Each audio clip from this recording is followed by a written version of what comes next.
from Johns Hopkins University, Marty Makary, doctor, advisor, I believe, to Glenn Youngkin in Virginia.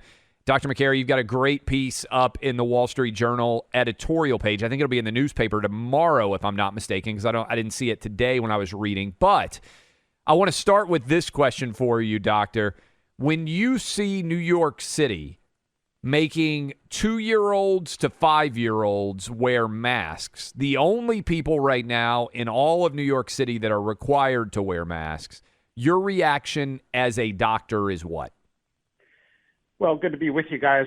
My reaction is that it's the demonstration of a power imbalance. This is an abuse of power. And by the way, New York is not only ignoring the data that cloth masks do nothing in young folks. By the way, we still don't know from the CDC if any healthy child has ever died of COVID. The CDC can't tell us. We think that number's around 0. What are we doing to these kids? Look at the report that just came out last week. 1 in 4 girls have contemplated suicide last year in America. 1 in 10 teenagers say that they've been physically abused at home. We're learning about the cognitive delays, and these are the things we were worried about. That we were talking about at the time, and the data is now catching up. Dr. Makary, in your Wall Street Journal piece here, it says, and it's up at clayandbuck.com, neither the CDC nor the National Institutes of Health has made a priority of studying vaccine complications. The CDC isn't even transparent about its investigations into young people who have died after COVID vaccination. A Seattle Children's Hospital's study published in the Journal of Pediatrics March 25th found that 69% of children who presented with myocarditis after the vaccine had late gadolinium enhancement, a related abnormality in an MRI 3 to 8 months later. That sounds really troubling. I can't pretend to know exactly what any of that means. What's going on with that? I mean, it seems like we're still not getting any real honesty about complications and risks from vaccines as we're going to shot 4 and soon shot 5. They don't want to know what the complications are. That's obvious. They don't have a single grant. They don't have a single research study looking into this stuff. I mean, the head of the Mayo Clinic Vaccine Research Group was driving home after a second dose and got this debilitating ringing in the ears, which he's still suffering from. And he's now calling for more research on vaccine-related complications. WHO just launched a big study on hearing loss after the vaccines. CDC doesn't want to know. They've never even told us what happened to Simeon Scott and Jacob Kleinig and so many other kids that have either died or been disabled immediately after the second dose. Now, look, older people have health problems all the time, and sometimes it's hard to correlate. But when somebody develops a complication, a young, healthy person, immediately after the second dose, hours, that is causal until proven otherwise. They don't want to hear it. They aren't looking into it, and they're really abdicating their responsibility to inform the public about this stuff. Dr. Makary, I've got 3 kids. None of them are getting the COVID shot. I think they've probably had COVID because both my wife and I have had it. If you had young children, if you had 5-year-old, if you had a 7-year-old, you had a 3-year-old, I know the young kids are not yet required or able, I should say, as opposed to required, able to get the COVID shot. Would you be getting your first grader, your second grader a COVID shot if you had, as a parent, not even just as a doctor? Only if they were immunosuppressed or had a comorbidity. Otherwise, if there was an active, if this was a year ago, I might have given them 1 shot. But look, the data now are pretty clear. We don't know if any healthy child has ever died of COVID in the United States. The CDC can't tell us. And look at this study last week that Buck just referred to. 3 to 8 months after the COVID vaccine-induced myocarditis, these kids still had MRI abnormalities of a swollen heart. I mean, we don't know what that swelling does long-term because anytime you have inflammation of the heart, you get scar tissue that results. What does that scar tissue do to the conduction of the heart? Is it associated with sudden death? We've seen EKG changes in that study of kids that come in with myocarditis, and it's not rare. It's 1 in 1,800 young males. What are we doing to these kids? We're speaking to Dr. Marty Makary of Johns Hopkins University Medical Center. Doctor, I saw this. Clay and I have been going back and forth on this one. We had Alex Berenson on last week to talk a bit about the data. This is from NBC News, so not from, right-wing anti-vax.com or something. This is NBC News. The prevalence of COVID-19 in the United Kingdom has reached record levels, with about 1 in 13 people estimated to be infected with the virus in the past week. According to the latest figures from Britain's official statistics agency, some 4.9 million people were estimated to have the coronavirus in the week ending March 26th. This is, they say, from the more transmissible Omicron variant BA2, which is now dominant. Dr. Makary, what's going on here? And do you think this is going to hit the U.S.? And is the medical community going to respond again with lockdowns, lunacy, and all kinds of overreach? Well, some parts of the country will, and most of the country is basically saying enough is enough. We've been lied to for 2 years, and at this point, we're just not going to listen to you, and that's tragic. I think we are going to see a tiny bump in cases, but it's like a bump in the common cold that comes every season. And this is a more contagious strain, so you're more likely to pick it up when you do this mass testing. You know, everyone has to get tested every week. That's going to pick up a lot of these cases, and these are mild or asymptomatic. New York has already freaked out, by the way. They want their kids to stick with the masks. So you're going to see this happen now. The battle is not over. In the fall, I can guarantee, if we're doing as much testing as we're doing now, we're going to see an increase in cases. Our hospitals continue to be empty of people sick with COVID. I mean, hospitals across the country, I talk to doctors all the time, virtually empty of patients coming in sick with COVID. Instead, we have a lot of incidental positives. If you test everyone in America for meningococcus, 10% will come back positive. That is, they'll have evidence of it in their nose. Doesn't mean they're sick. It's just chronically there, and we've got to learn to distinguish being sick from COVID versus just having it incidentally. Dr. Makary, based on all the data that you see, and you've been doing a fabulous job on this. I mean, for our audience out there that isn't following you on Twitter and hasn't been reading your articles, I think they're missing out. So I'd encourage them to follow you and pay attention to what you've been putting out there. But based on the data you see, should there be any COVID restrictions at all anywhere in the United States at this point in time? Well, first of all, thanks, Clay. I'm trying my best. It's tough. You've done a fabulous job. You really have. Thanks. It's tough competing with Dr. Fauci. By the way, now this clip came out that he's acknowledged natural immunity from flu, but not from COVID now. Yes. So, look, I think we should live our lives. I mean, what about influenza? Oh, we don't care at all about influenza. There's a lot of these respiratory pathogens, and we've got to live our lives. There's a group of forever maskers that's emerging. And I think we got to live our lives. I mean, this idea that you got to boost yourself every 3 months for the rest of your life, we call it the infinity booster. I mean, if it were up to Pfizer, maybe you should get a vaccine every Monday morning. It would make your shareholders happy. Dr. Makary, are you hearing from other medical personnel out there that other doctors, scientists, et cetera, that they realize now more than ever that the plan really does it? The Fauci plan is shots every 3 to 4 months for everybody forever. All kinds of doctors are coming out. They used to give us, secret praise. A bunch of us doctors speaking out, they would reach out and say, I can't say anything at my hospital. I'll get in trouble, or my communications office is on my back, or I've got to get promoted, or I get funding from the NIH, or I'm applying for the NIH. I can't say anything, but you keep going. Well, now they're coming out. Now they're saying, look, we sunk 100 million people worldwide into poverty. We just destroyed a generation of young children in terms of their development, and we've got all this non-COVID excess mortality that we're starting to unpack.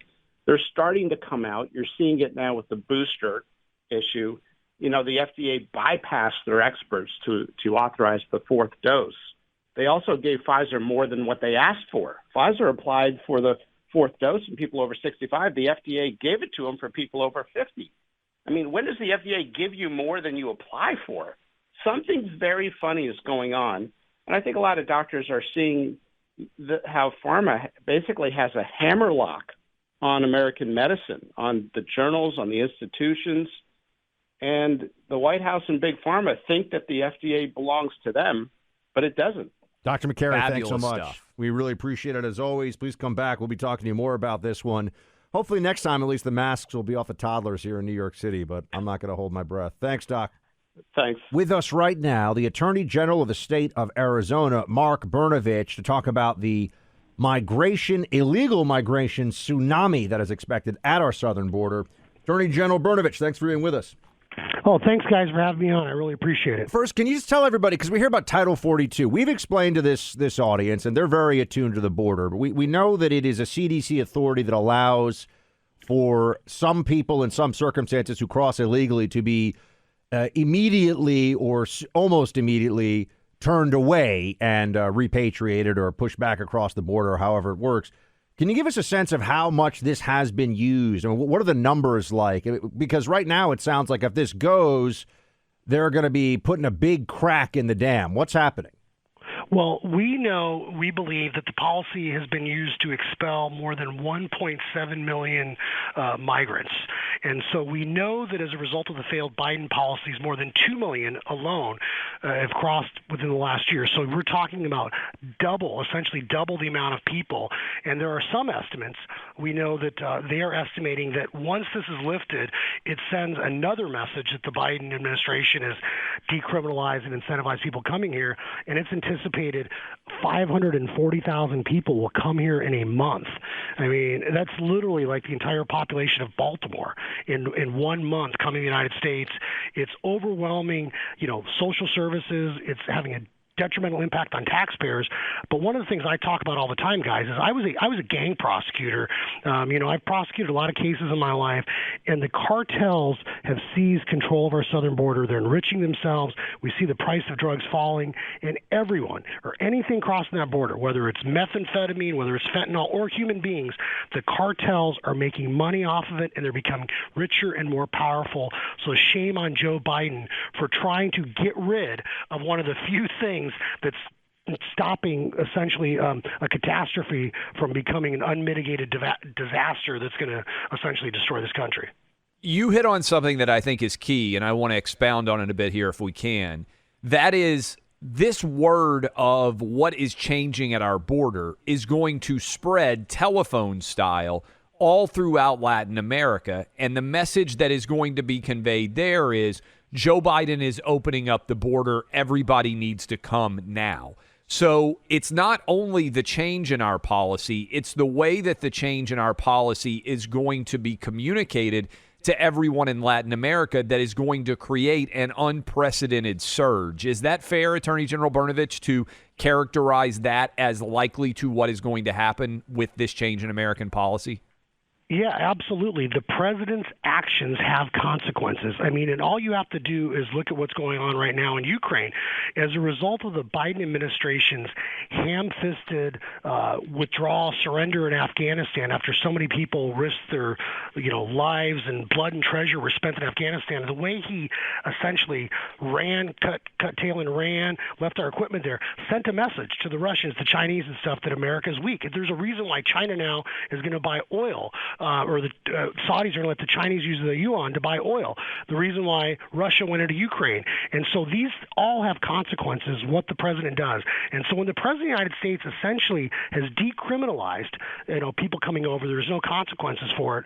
When he revokes Title 42, there will be absolutely nothing to stop people from wanting to come into the country illegally. And I literally last month or about end of February was at the U.S. Supreme Court suing the Biden administration over the policy where they want to give benefits to people that are non-citizens. And so this is absolutely crazy. It's not humane. It's insane what the Biden administration is doing. I mean, this is like one of the few tools we have left is Title 42. And essentially, it's like pouring gasoline onto a fire. That's what he's doing. We're speaking to Attorney General Mark Brnovich of Arizona.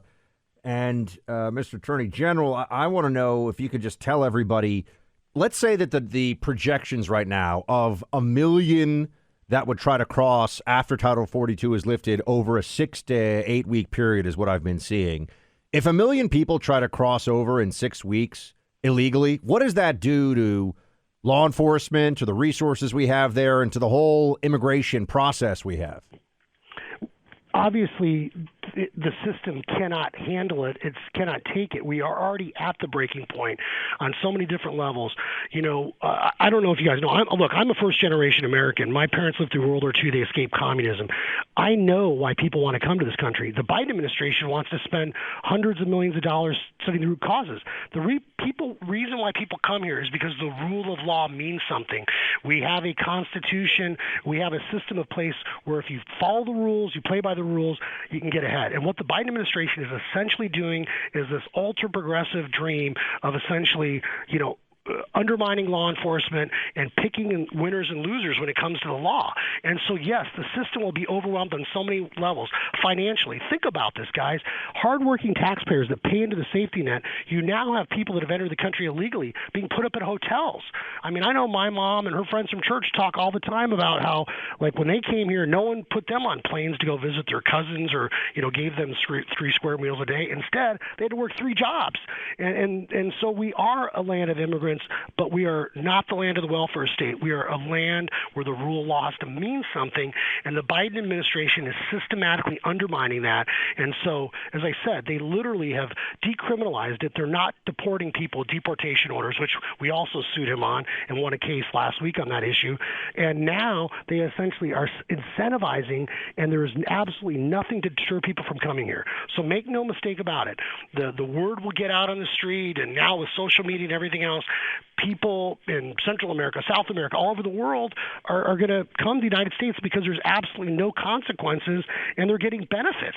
Like I said, it's not humane. It is insane. And what your listeners should really worry about is when we know people on the terror watch list have been apprehended, we know that groups of Iranians have been smuggled into the country, and before the proper officials can vet them and talk to them, they're being released, and God knows where. I mean, this literally, I'm not exaggerating, this literally, people are going to die as a result of the Biden administration's policies on our southern border. I don't think there's any doubt. How do we get them changed? Because here's my concern. Obviously, Biden is in office for the rest of this year, 2 more years at a minimum. And I know you've got a big race going on in Arizona over who potentially could take on Mark Kelly, the senator there. But how do we change any of this? Because that's the most frustrating part, I think, to many people listening right now. We know exactly what the result of this disastrous policy change is going to be. What sort of recourse do we have? Well, as you alluded to, guys, I am running for the U.S. Senate against Mark Kelly because the tools I'm using in my toolbox that I have are to file lawsuits, and that's why we've sued him over the public charge rule, over his failure to build the wall, over his failure to enforce, or deport people deportation orders. So the theme of the Biden administration has been lawlessness, and we've tried to fight him in the courtroom, but frankly, we need people in Washington, D.C. that understand and can be champions for hardworking American taxpayers that can stand up and say, wait a minute, this is the consequences of the Biden administration's actions. When 100,000 people die of fentanyl and opioid-related overdoses in 1 year because of illegal drugs, that is on the administration's hands. Shame on Mayorkas. Shame on Vice President Harris. People are dying. That's almost twice as many people that died during the Vietnam War. So people are paying the price right now where all of our social services are already stretched thin. I mean, literally, Americans are paying the price for these failed policies, not only at the pump and at the grocery store, but literally with their lives. And so we need people in Washington, D.C. that understand this issue, and they're going to stand up to Chuck Schumer. And, frankly, I'll tell you right now, when I'm in the United States Senate, the leading cause of death now in Pima County in Arizona is fentanyl and opioid deaths, overdoses for people under 21. People are dying. There should be no nominee for the U.S. Supreme Court, no nominee for any cabinet position, any ambassadorship until we solve our southern border. And if that means standing up every day in the well of the Senate, reading off the names of Americans that have died as a result of, fentanyl overdoses or a result of cartel violence, then that's what someone needs to do. Speaking to Attorney General of the state of Arizona, Mark Brnovich, before we let you go, Mark, what would a secure border, in terms of the policies, in terms of the decision-making, what would it look like? What would have to change? How could this be? We know Biden's making it worse. How could they make it better? Or rather, how could Republicans, if they take back control and then, of course, have to take the White House, but how could they make it better? Well, look at what Donald Trump was doing. If you look at the trend lines and you look at the policies, I've been down and I've talked to the ranchers in Arizona, the sheriffs, and they will tell you the wall is working. I mean, it is working. So finish building the wall. Do not create economic incentives, including welfare benefits for people that have come into the country illegally. Years ago, during the Bush administration, there was something called Operation Streamline, where they surged immigration judges, prosecutors, and agents to the border, and they aggressively prosecuted people for illegal reentry. And as a result of that, that dramatically declined the number of people entering the country because they didn't want a criminal record. And so when you look at even what President Trump did with Title 42, building the wall, deporting people, the Remain in Mexico policy, I mean, there's a system of policies that need to be put into place, and frankly, just start enforcing the existing law. Attorney General Mark Brnovich of Arizona, last question for you. Obviously, a ton of attention paid to Ukraine's border. You've got a large southern border in Arizona. Has Joe Biden or Kamala Harris ever been to Arizona to see what the situation is like at the border, to your knowledge? No, and just so you know, Kamala Harris was the former Attorney General of California. I have personally invited her. I've asked Mayorkas to come down here, and we can brief him and talk to him, obviously the president, and we have essentially been told to pound sand. That's what's so heartbreaking to me. Whether you're a Republican or Democrat, people need to, especially in law enforcement, can sit and talk and share information, share resources. And, you know, last year, just in Arizona, 9 million illegal fentanyl pills were seized. And so, you know, this is something that is the state of Arizona or the state of Texas, we shouldn't be bearing the brunt of this. It's the federal government's responsibility. This is when national security, border security is when the president is at their apex of power. And I think it's a tragedy what's going on in Ukraine, but it demonstrates for everyone here in our country why we need secure borders, why we need to be strong militarily, and why we need to be energy independent and never, ever dependent on Iran, Venezuela, or any other third world dictator for our energy needs. Outstanding stuff. Appreciate the time. Attorney General Mark Brnovich of Arizona. We have Monica Crowley with us now, former Assistant Treasury Secretary under Donald Trump. She also has a new podcast, the Monica Crowley Podcast, which debuted last week. Monica, thanks so much. Hey, guys. Great to be with you. Thanks for having me back. So these prices and the inflation that is causing the surge, any reason to believe it's going to get better anytime soon under the Biden presidency? What's going on here, Monica? No. And in fact, if you trace back to when the real inflationary pressure started, they started as soon as Biden and the Democrats in Congress passed what they called the American Rescue Plan in March of 2021.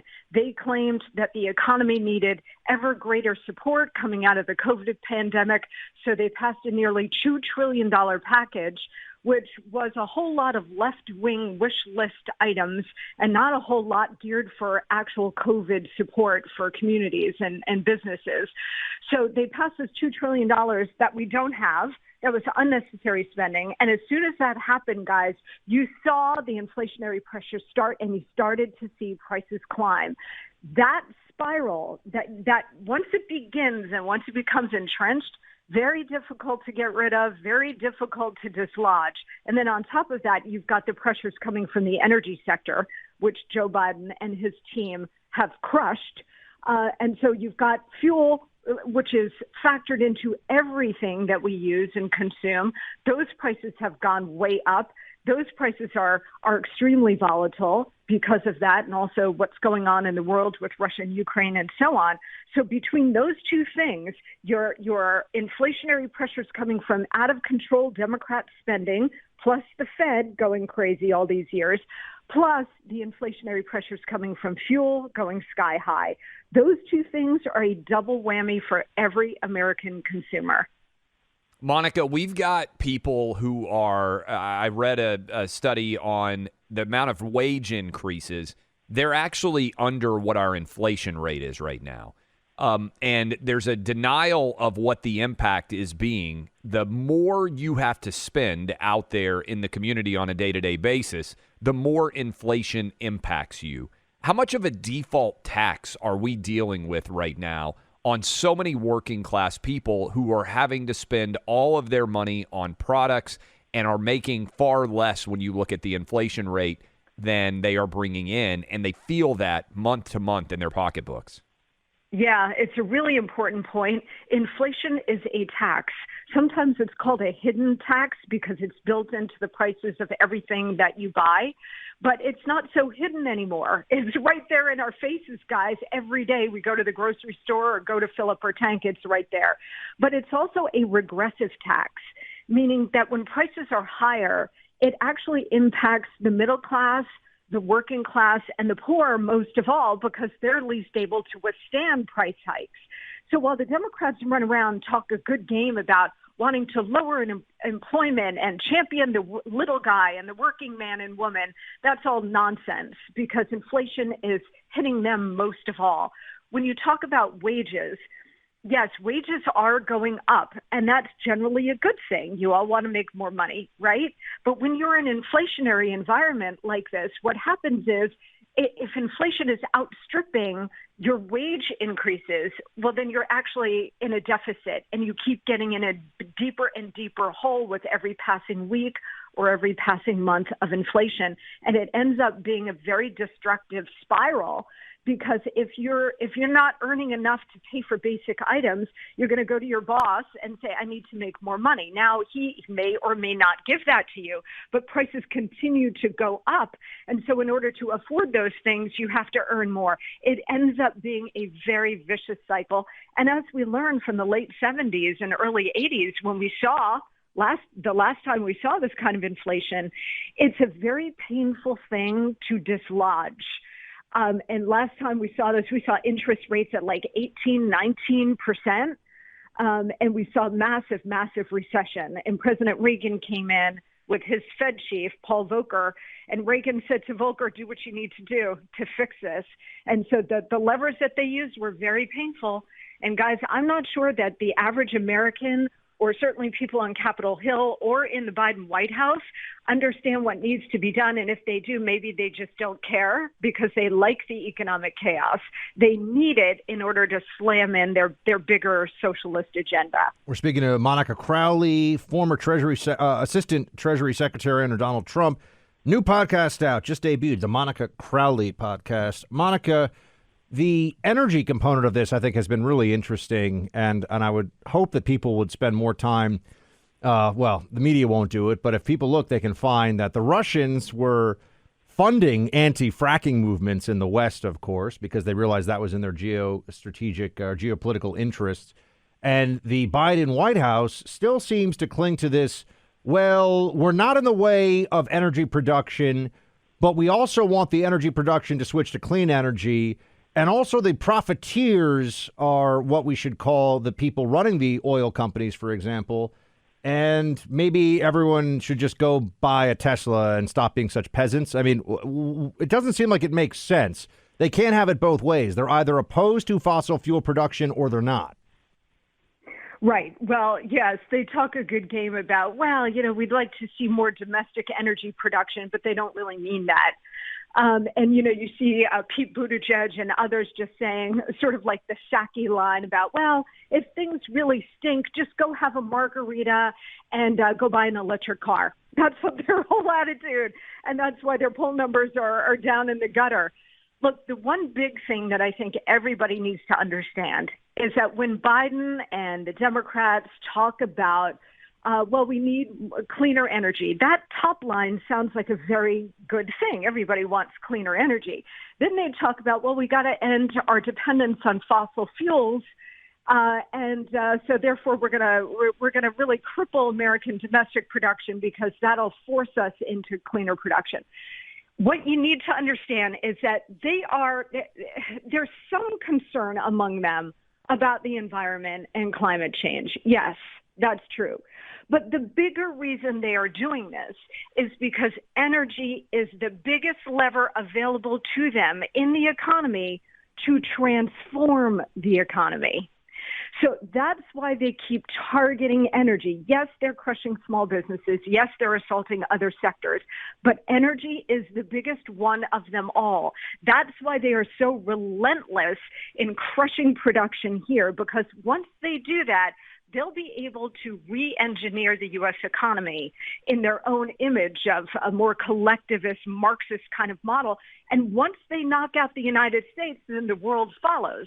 Now you've got your one world economic system that's a more Marxist kind of model. That's why they're targeting energy, and that's why they do not let go. Monica Crowley, everybody, check out the Monica Crowley podcast. Thanks so much, Monica. Great to have you on. Always a pleasure, guys. Thank you. We are joined now by Senator Ron Johnson of the great state of Wisconsin. And Senator Johnson, I've been watching some of the videos that you've been putting out surrounding this Hunter Biden scandal. And so pretty simple question for you right off the top. Based on what you have seen, the evidence that you have seen surrounding Hunter Biden's behavior, do you believe he should be charged with felonies for that behavior? Yeah, I'm not a lawyer. I'm not a prosecutor. So it's not really my job to really determine the legality of it. And just from a standpoint of tax law, I would think probably most American citizens would be, in deep trouble with the IRS at a minimum. But, regardless of whether it's legal or illegal, what this has shown is not only corruption within the Biden family, okay? It's shown deep corruption in our federal agencies, law enforcement, intelligence agencies, also deep corruption in our news media. This is serious business here. It's way beyond just the national security threat, but the fact that our president is compromised because of this vast web of foreign financial entanglements, which, by the way, Senator Grassley and I tried to warn people about that. It was widely ignored by the media, and there's part of that corruption I'm talking about. And, of course, in particular, those 51 former intelligence agency officials that came out with their letter that said it has all the earmarks. The Hunter Biden laptop has all the earmarks of a Russian information operation.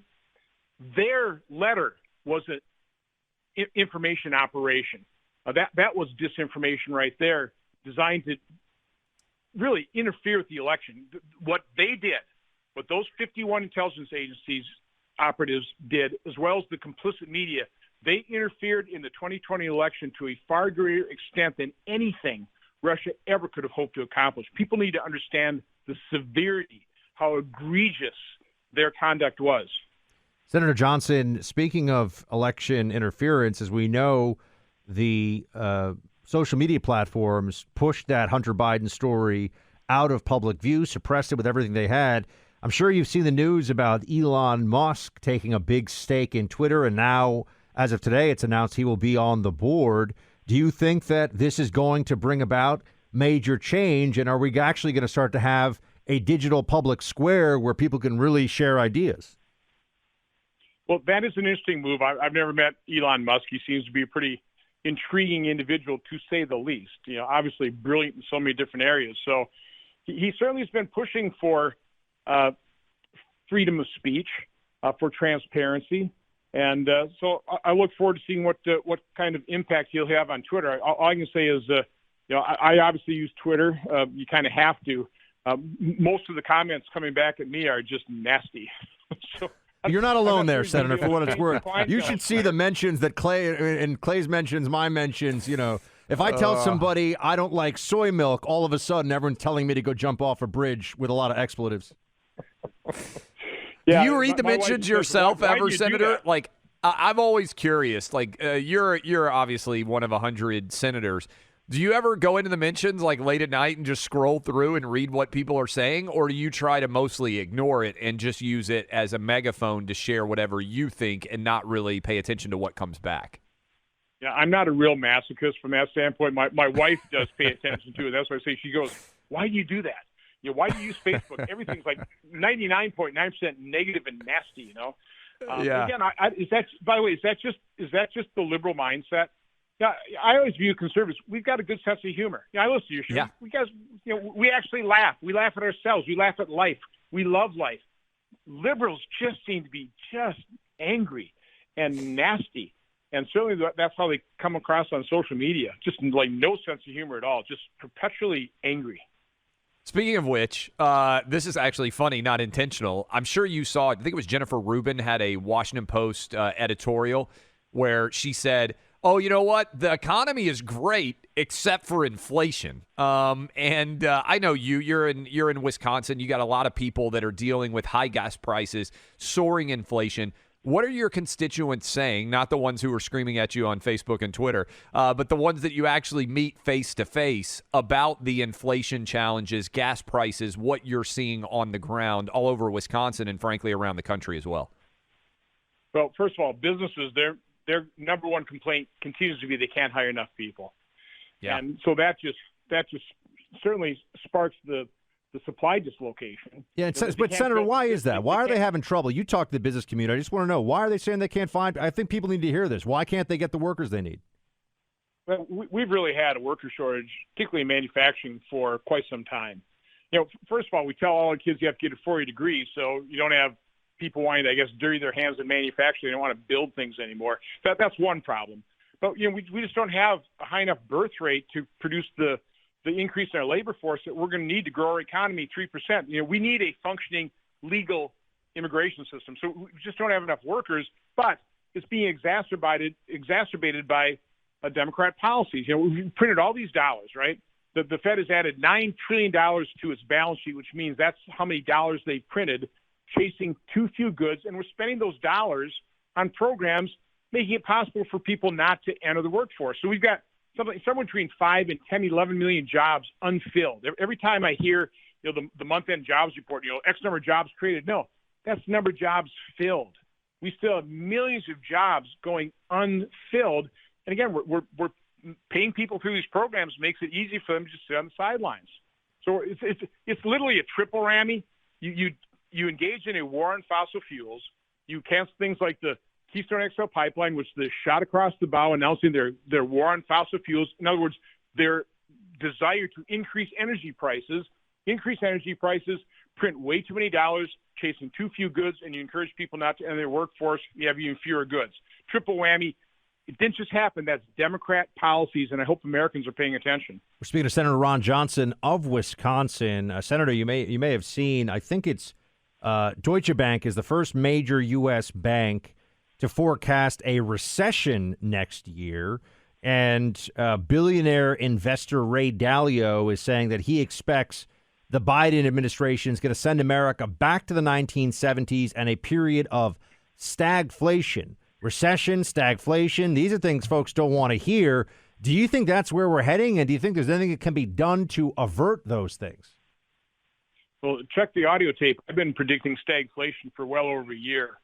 When the Democrats passed their partisan $1.9 trillion COVID relief package, don't even spend $700 billion of it until the out years. I've been warning about having the witch's brew of ingredients to create stagflation. Because I'm talking to business people on the ground. I started a business in '79 at the end of Carter's stagflation, where price increases were not only expected, they were readily accepted. Then for the next 30 years, it was like pulling teeth, getting a price increase. Over the last year, it's, again, price increases are expected and accepted. People are ordering things like construction supplies. They don't even know when they're going to get it, and they don't know when they do get it what the price is going to be. So this is an awful situation for businesses to grow. So no, I've been concerned about stagflation. Doesn't surprise me. People are potentially predicting a recession, but it shouldn't be this way. There is so much pent-up demand. There's so much money sloshing around the economy. Savings are up tremendously. Like last time I saw something like $1.7 trillion in increased savings. There's no reason for this economy to go into recession other than really bad economic policies, overregulation, threats of overtaxation, and just, again, increasing the cost of energy. This doesn't just happen. It's caused by really bad Democrat policies. So speaking of bad Democratic policies, the worst bureaucrat in the history of American civilization, I think, Dr. Fauci recently said that he thinks we may have to bring back masks. Your reaction, Senator Johnson? Well, I thought what was really interesting what he just recently said, or they dug up the video where he's admitting that the best way to become immune is to get infected. And yet he denied the benefit of natural immunity for how many years? But listen, I don't know why anybody would listen to Anthony Fauci or, quite honestly, anybody in our federal health agencies, which is really sad. we really ought to be able to rely on them to have integrity. But they haven't been honest. They haven't been transparent. But you look at what his mismanagement of our COVID response, 975,000 dead Americans, 6 million globally, the human toll of the economic devastation of these very ill-advised, widespread shutdowns, what we've done to our children. I mean, what we've done to our children, a year's lost learning. I think I know what you guys think of masks, but I'll tell you one group of people that masks would never work on: children. Have you seen them wear them? Yep. On their chin, on top of the head. Like we knew that from the start, and yet in New York they're still making 2 to 4 year olds wear masks. That's right. This is a This is a travesty, and it's all been brought to you by people like Anthony Fauci. He is the lead cheerleader for this miserable failure of a COVID response. So, God, I hope people stop listening to him. Senator, before we let you go, we're speaking to Senator Ron Johnson of Wisconsin. Some optimism for the folks listening across the country. We are in a midterm election year. What is your optimistic case? That we take back the Senate and the House, and we have to. We just have to. We have to stop the Biden agenda, and then we've got to develop our plan. We've got to list our top 3 to 5 priorities of what we will do if we win in 2014, and we actually have to craft the legislation so we have it ready. This I think requires transparency on the part of Republicans. We need to be very upfront.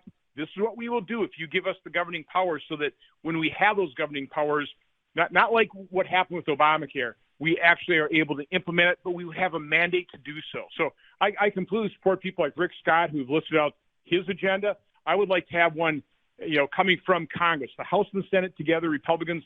This is what we would do, and hopefully we'd have a presidential candidate that would embrace a very common sense agenda, starting with energy independence. We stop this out-of-control deficit spending. We have reasonable regulations. We have a competitive tax system. There's 4 of them right there, okay?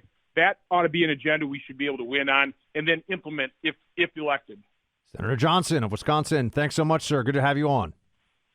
Stay well. Take care. We got Betsy DeVos, Education Secretary under President Trump. She has got a piece up at the New York Post. Biden's radical Title IX plan would kill women's sports. She's also got a book out in June, Hostages No More, The Fight for Education, Freedom, and the Future of the American Child. Ms. DeVos, I appreciate you coming on with us.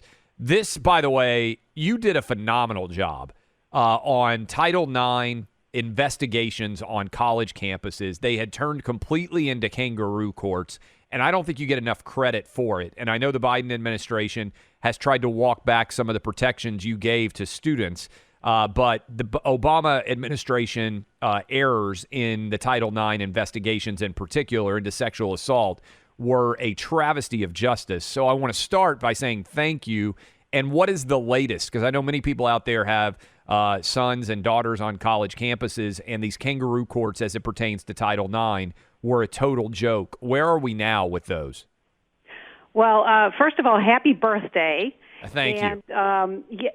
So what the Biden administration is trying to do now is really the second major round of weaponizing Title IX to suit their political agenda. The first time around in the Obama administration, as you mentioned, they took Title IX, sent Dear Colleague letters, and basically created kangaroo courts on college campuses across the country. Hundreds of young people were unjustly treated. Due process was thrown out the window. We turned that all around, did the regulating, did the proper procedures to make sure the Title IX rule was going to be fair, balanced, and predictable for anyone who has to be involved in one of those issues. What they're doing now is going a major step further and saying that changing the definition of biological sex to include sex stereotyping, to redefine sex-related characteristics, including intersex traits, and just expanding the definition of sex as we know it biologically, which would, in effect, kill women's sports, which Title IX was in part created to really protect and advance and expand the equal access to sports. Anytime you have a biological male competing as a woman on a woman's team, It's hard to say that you're honoring the purpose of Title IX for women. Speaking of Betsy DeVos, former education secretary under President Trump, Betsy, what is the effect of this going to be? I mean, I'm just seeing some of the numbers here for people who think that this is an issue that's limited so much in scope. Obviously, with Leah Thomas now, it's been in the headlines. More and more people from Gen Z are identifying as trans, so it's likely that there will be more sports. We were just talking about this, NCAA sports, where there are trans competitors. And so now it won't even be up to the school, right? It will mean that there's essentially a federal civil rights violation under Title IX if a trans individual who is biologically male is not allowed to compete against women. I mean, is that how the Biden change will work? Yes, that is entirely within the scope of what they are proposing with the Title IX rule changes. They are not. So the party of science seems to be discounting science in every regard, and I would argue the only science they're following is political science. They are playing to the far left fringe of their party, and they continue to really massively overreach in these areas where the population is just left dumbfounded. The notion that biological males who are stronger, have more bone density, have greater cardiovascular capacity, greater muscle mass, stronger, taller, longer arm wingspans, that they should be able to compete on a women's team at any point is just beyond the pale, and it will totally ruin Title IX. So Boris Johnson came out today and said this is wrong, and we played the audio from him earlier in the show. Biological men should not be competing against women. Why will Joe Biden not say the same thing? Well, it's a very good question, and arguably it's because he continues to play to the far left fringe of his party, and I think with the hopes of trying to take attention off all of the other massive failures that he's overseeing. But we have to fight this, because before we know it, if they continue in the process that they have undertaken to do new rulemaking, we will find ourselves essentially killing women's sports across the country. And it's totally unfair to all the thousands and thousands of young women who are working hard and training in their favorite sport to compete. The notion that they would have to face and compete against biological men is simply unfair, and it's untenable. Betsy, I also know that you've been on the forefront of the fight for charter schools, both in the past when you were President Trump's education secretary, and now you've written about what I believe you called the Biden administration's secret war against charter schools, if I remember the headline. What's going on with charter schools? Because parents right now all across the country are mobilized and interested in taking an active role at the administrative level, at the parent-teacher meeting and school board level, more so than we've seen in a very long time. What's the Biden administration doing to charter schools and school choice right now? Well, absolutely. They are trying by every means possible to shut down any further expansion of charter schools.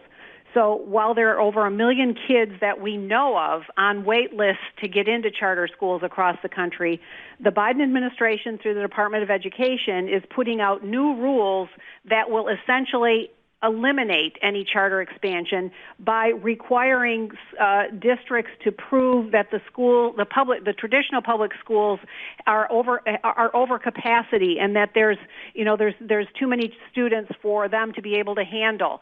Well, this essentially says we will never open another charter school, or we will never allow another one to be expanded through the federal charter school grant program, because it's not based on demand for the charters. It's based on whether the district decides they have too many kids in their school system.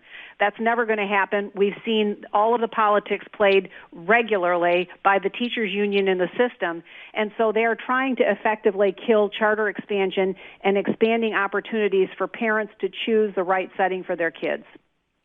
Betsy, you, I believe, were a swimmer. I know you've got a couple of daughters. I'm betting, I don't know this for sure, that you've got some granddaughters as well. So does a huge percentage of our audience out there.